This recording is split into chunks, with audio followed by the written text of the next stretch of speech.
Meghan Markle has opened up about a devastating loss. The Duchess of Sussex revealing she experienced a miscarriage earlier this year in a very powerful personal essay written for the New York Times. The piece is called The Losses We Share, and she details the heartbreaking moment she realised something was wrong. She writes, "I knew as I clutched my firstborn child that I was losing my second." Oh, it's such a powerful story too. We are joined by CNN royal commentator Victoria Arbiter from New York City. Vic, thank you so much for joining us this morning. This article is so powerful and so moving, as Sylvia said. Why do you think Meghan decided to share this experience?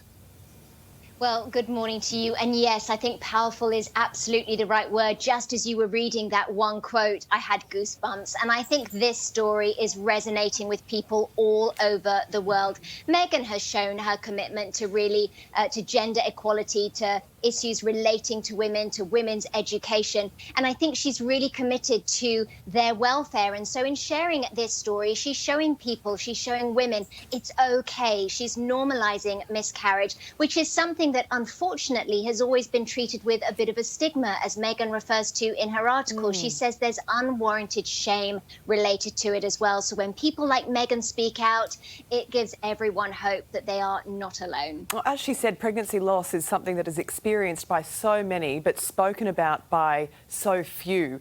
I couldn't help but think, Victoria, when I was reading this, about what was going on in her life at the time and the amount of scrutiny she had been under, the attacks that she had experienced for so many different reasons, the vast majority completely petty.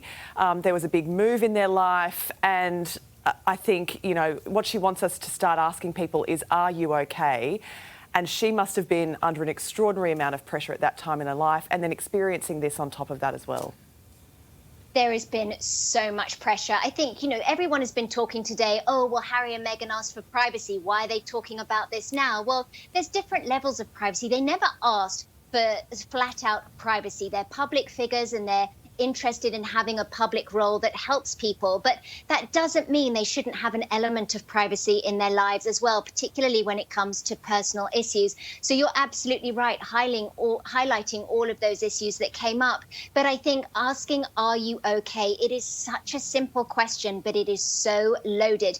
And the point is, when you ask that question, to really mean it, listen to the person's response, take on board how they're feeling, see how it is that you can help. And often the people that you think don't need to be asked that question, Meghan perhaps living in a mansion, seemingly living this wonderful life, well, sometimes those are the people you really do need to check in with and say, are you okay? Yeah. We all suffer from the same things. And privacy and transparency are two very different things. Exactly Vic, right. I think also something she highlighted in the article, which I think all couples can relate to, is how Harry reacted to this. And I think humanising his reaction and letting us into that world a little bit was something that we rarely see from the royal family at all. We only hear about it much, much later on down the line. That's an important step too, in your experience, isn't it?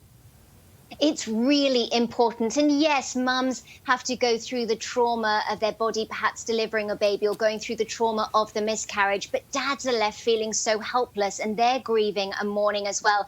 And it's interesting, actually, you mentioned the rest of the royal family. Zara Tindall, Princess Anne's daughter, actually spoke in 2018 about having experienced 2 miscarriages. And she made a point of mentioning her husband, Mike Tindall, and how helpless he felt while also grieving. So yes, I think it's very important and really impressive that Meghan mentioned Harry's experience in this as well.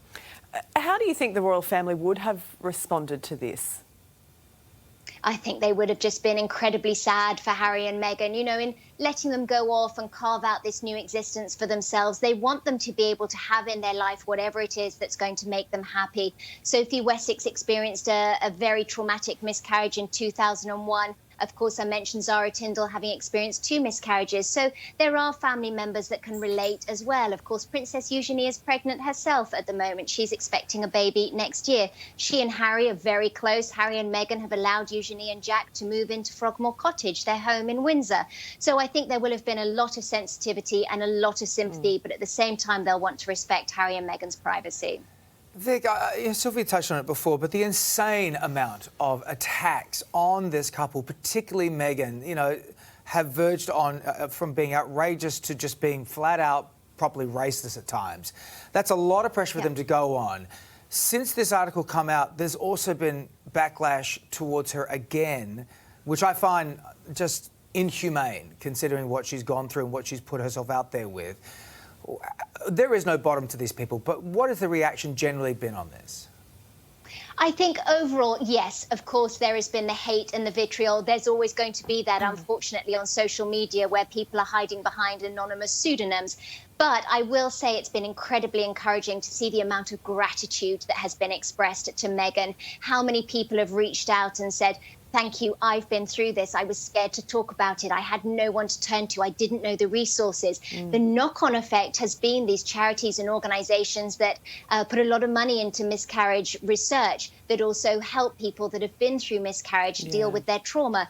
So it's highlighted them as well, which gives people access to help. Victoria, we really appreciate your time. Thank you for joining us on this subject. Thank you. Of course, we say it's brave of her to share this news. That doesn't mean that it's not brave of others to not share their experience. Correct. It is up to everyone to, I suppose, deal with something so difficult in their own personal way. I think she feels a sense of duty to highlight this, but that's not for everybody. No, It's and I guess it's her hope that this will bring some comfort to other people who have that shared experience as well. Absolutely.